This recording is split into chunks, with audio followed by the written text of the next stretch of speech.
આ વિશ્લેષણ લેખક પ્રકાશચંદ્ર કે સોલંકી પ્રણયના ગુજરાતમાં જોવા મળતા તમામ 600થી વધુ પક્ષીઓનો આધારભૂત વૈજ્ઞાનિક પરિચય આપતા 7 ખંડોમાં પથરાયેલા વિહંગ વિશ્વ ગુજરાતની પક્ષી સંપદા નામના મહાગ્રંથના મૂળ લેખના આધારે કર્યું છે. તો ચાલો આજે આ વિશ્લેષણમાં આપણે પક્ષી જગતના એક એવા અદ્ભુત વૈજ્ઞાનિક પાસાની વાત કરીએ જે કદાચ આપણે પહેલાં ક્યારે વિચારી પણ નહીં હોય. કુદરતની એક બહુ જ ગૂઢ અને રહસ્યમય વ્યવસ્થા આજે આપણી સામે આવવાની છે. વિભાગ 1 પ્રકૃતિનું જટિલ વિજ્ઞાન. પક્ષી જગતની આખી એક નવી જ પ્રયોગશાળા. સામાન્ય રીતે આપણે પક્ષીઓને આકાશમાં ઉડતા સુંદર જીવો તરીકે જોઈએ છીએ, ખરું ને? પણ આ માત્ર નર-માદાના પરંપરાગત પ્રજનન ચક્ર પૂરતું મર્યાદિત નથી. 3 દાયકાના સઘન ફિલ્ડવર્ક પછી એક બહુ જ ચોંકાવનારી વાત સામે આવી છે, જેને વિશિષ્ટ સહયોગી જોડીઓ કહેવાય છે. એટલે કે જ્યારે એક જ લિંગના 2 પક્ષીઓ, 2 નર અથવા 2 માદા એકબીજા સાથે લાંબા ગાળા માટે જોડાય છે. સૌથી રસપ્રદ વાત તો એ છે કે આ સામાજિક કરાર પ્રજનન માટે નથી હોતો. આ અતૂટ જોડાણ હોય છે પોતાના વિસ્તારનું રક્ષણ કરવા, ખોરાક શોધવા, શિકારીઓથી બચવા અને હા, બચ્ચાઓનો સફળતાપૂર્વક ઉછેર કરવા માટે. છે ને કમાલની વાત? વિભાગ 2 વિશિષ્ટ સહયોગી જોડીઓ. 1 અતૂટ સામાજિક કરાર. હવે સહજ રીતે જ પ્રશ્ન થાય કે જ્યારે કુદરતમાં પ્રજનનની સામાન્ય અને પરંપરાગત રીતો પહેલેથી જ હાજર છે, તો પછી પક્ષીઓને આવી બિનપરંપરાગત જોડીઓ બનાવવાની જરૂર કેમ પડતી હશે? સામાન્ય રીતે કોઈપણ જીવ વિરુદ્ધ લિંગના સાથીને જ શોધે છે, તો પછી આ પક્ષીઓ પરંપરાગત રીત છોડીને સમાન લિંગના પક્ષી સાથે કેમ જોડાય છે? હકીકતમાં આ કોઈ આકસ્મિક કે ભૂલથી થયેલી ઘટના નથી. આ તો અસ્તિત્વ ટટાવી રાખવાની એક અત્યંત શ્રેષ્ઠ અને વિચારીને બનાવેલી વ્યૂહરચના છે. તેના વૈજ્ઞાનિક કારણો બહુ સ્પષ્ટ છે. વાત એમ છે કે કઠિન ભૌગોલિક પરિસ્થિતિઓમાં એકલા હાથે ઝઝૂમવા કરતાં જોડીમાં રહેવાથી બચવાની શક્યતાઓ ઘણી વધી જાય છે. વળી ઘણીવાર એવું બને છે કે કોઈ પ્રજાતિમાં નર કે માદાની સંખ્યામાં મોટો તફાવત આવી જાય, જેને આપણે સેક્સ રેશિયોનું અસંતુલન કહીએ છીએ. આવા સંજોગોમાં એકલા રહીને મરી જવા કરતાં પક્ષીઓ સમાન લિંગના સાથી સાથે જોડી બનાવી લે છે. અને આ કોઈ એકલ-દોકલ કિસ્સો નથી. આખી દુનિયાની 130થી વધુ પક્ષી પ્રજાતિઓમાં અસ્તિત્વ ટકાવવાની આ અદ્ભુત રીત નોંધાયેલી છે.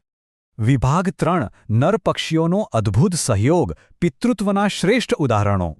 ઘણી પ્રજાતિઓમાં એવું જોવા મળ્યું છે કે 2 નર પક્ષીઓની જોડી પોતાના માળા અને વિસ્તારનું રક્ષણ સામાન્ય નર-માદાની જોડી કરતાં વધુ આક્રમક રીતે કરી શકે છે. સીધી વાત છે, 2 નરની શારીરિક તાકાત ભેગી થાય એટલે તેમના માળા વધુ સુરક્ષિત રહેવાના. અને આનું પરિણામ શું આવે છે? તેમના દ્વારા ઉછેરવામાં આવેલા બચ્ચાઓના બચવાનો દર એટલે કે સર્વાઇવલ રેટ ઘણો ઊંચો હોય છે. પિતા તરીકેની તેમની જવાબદારી નિભાવવાની ક્ષમતા ખરેખર અકલ્પનીય હોય છે. પક્ષીવિદ્યાના વૈશ્વિક અભ્યાસમાં પેંગ્વિનનું ઉદાહરણ બહુ જ પ્રચલિત છે. પેંગ્વિનમાં નર-નરની જોડીઓમાં બચ્ચા ઉછેરવાની એટલી જબરદસ્ત આંતરિક પ્રબળતા હોય છે કે વાત ન પૂછો. આ ભાવના એટલી તીવ્ર હોય છે કે તેઓ ઘણીવાર ગોળ પથ્થરને જ ઈંડું માનીને સેવાનો પ્રયત્ન કરવા લાગે છે. અને હા, જ્યારે પણ તેમને કોઈ ત્યજી દેવાયેલું ઈંડું મળે ત્યારે તેઓ તરત જ એક આદર્શ પિતા તરીકે તેને અપનાવી લે છે અને તેની સંપૂર્ણ જવાબદારી ઉઠાવી લે છે. ઓસ્ટ્રેલિયાના કાળા હંસ, જેને બ્લેક સ્વાન કહેવાય છે, તેમાં તો એક અત્યંત રસપ્રદ ડેટા સામે આવ્યો છે. આંકડા દર્શાવે છે કે આ પ્રજાતિમાં લગભગ 25% જોડીઓ માત્ર નર-નરની જ હોય છે. જરા કલ્પના કરો, આટલી વસ્તીનો ચોથો ભાગ આવી વિશિષ્ટ જોડીઓથી બનેલો છે. આ કોઈ નાની સૂની બાબત નથી, પણ પોતાની પ્રજાતિના વંશને ટકાવી રાખવાનો એક અત્યંત મજબૂત અને વૈજ્ઞાનિક રસ્તો છે. હવે આપણા મનમાં એક સવાલ જરૂર ઊભો થાય કે જો બંને નર જ હોય તો પછી ઈંડા ક્યાંથી લાવે? આનો કુદરતે બહુ જ સુંદર જૈવિક ઉકેલ કાઢ્યો છે. આ નર-નર જોડીઓ ઘણીવાર કોઈ માદા સાથે માત્ર કામચલાઉ સંબંધ બાંધીને ઈંડા મેળવી લે છે, અથવા તો પછી તેઓ બીજા કોઈ માળામાંથી ઈંડા દત્તક લઈ લે છે અને ત્યારબાદ બંને નર પિતા સાથે મળીને બચ્ચાઓનો ખૂબ જ પ્રેમથી ઉછેર કરે છે. વિભાગ 4 માદા પક્ષીઓનું માતૃત્વ સમર્પણ. એક આશ્ચર્યજનક વફાદારી. એવું નથી કે આ માત્ર નર પક્ષીઓમાં જ થાય છે.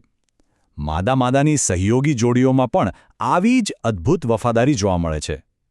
હવાઈ ટાપુઓના લાઇસેન આલ્બાટ્રોસ પક્ષીઓ આનું એક ઉત્તમ ઉદાહરણ છે.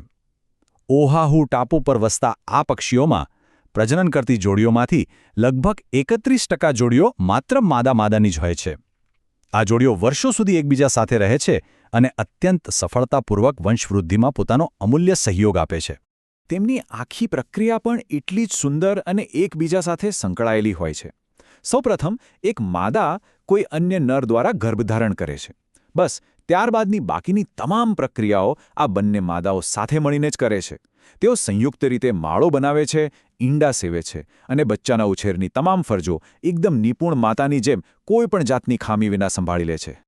ચાલો, આંતરરાષ્ટ્રીય ઉદાહરણો પછી હવે જરા આપણા ગુજરાતની સ્થાનિક જૈવિક સંપદા પર નજર કરીએ. આપણા ગુજરાતનું ગૌરવ એવા સુરખાબ એટલે કે ફ્લેમિંગોઝમાં પણ આવી જ બિનપરંપરાગત જોડીઓ જોવા મળે છે. આ જોડીઓ અત્યંત આક્રમકતાથી પોતાના માળાનું રક્ષણ કરે છે અને અન્ય જોડીઓ પાસેથી ઈંડા મેળવીને તેમનો ઉછેર પણ કરે છે. પક્ષીઓ માટે મૂળ વાત એ છે કે પોતાનો વંશ ટકાવવો એ જ એમની સર્વોચ્ચ પ્રાથમિકતા છે અને તે માટે જ તેઓ આવા અદ્ભુત સામાજિક કરારો કરે છે. વિભાગ 5 પ્રકૃતિમાં સહજીવનની ફિલસૂફી. અત્યાર સુધી આપણે જે પણ અભ્યાસો અને વૈજ્ઞાનિક ડેટા જોયા તે આપણને એક અત્યંત મહત્વપૂર્ણ સત્ય તરફ દોરી જાય છે. વિહંગ વિશ્વ મહાગ્રંથનો મૂળ નિચોડ જ આ છે. કુદરતમાં સહકાર એ જ જીતવાની સૌથી મોટી ચાવી છે. પક્ષીઓની આ વિશિષ્ટ સહયોગી જોડીઓ આપણને સ્પષ્ટપણે સમજાવે છે કે કુદરતી શિસ્ત અને પ્રજાતિના અસ્તિત્વને ટકાવી રાખવાની જીજીવિષા સૌથી ઉપર છે. હકીકતમાં સહજીવનની આ ફિલોસોફી જ આ પૃથ્વી પરના જૈવિક વૈવિધ્યને આટલું સમૃદ્ધ અને કાયમી બનાવે છે. તો આ વિશ્લેષણના અંતે આપણે સૌએ એક ઊંડો વિચાર કરવા જેવો છે. જો પ્રકૃતિ માત્ર અને માત્ર અનંત સહકાર પર જ ખેલતી હોય તો આપણા માનવીય પૂર્વાગ્રહોને દૂર કરવાથી આ જૈવિક બ્રહ્માંડ વિશેની આપણી સમજ કેટલી વિશાળ બની શકે. આ અદ્ભુત વૈજ્ઞાનિક માહિતી આપણને પ્રકૃતિને તેના અસલી અને વિરાટ સ્વરૂપમાં સ્વીકારવાની પ્રેરણા આપે છે. આશા છે કે આ વિશ્લેષણ પક્ષી જગતના આ અનંત વૈવિધ્યને એક તદ્દન નવા જ દૃષ્ટિકોણથી જોવામાં ચોક્કસ મદદરૂપ થશે.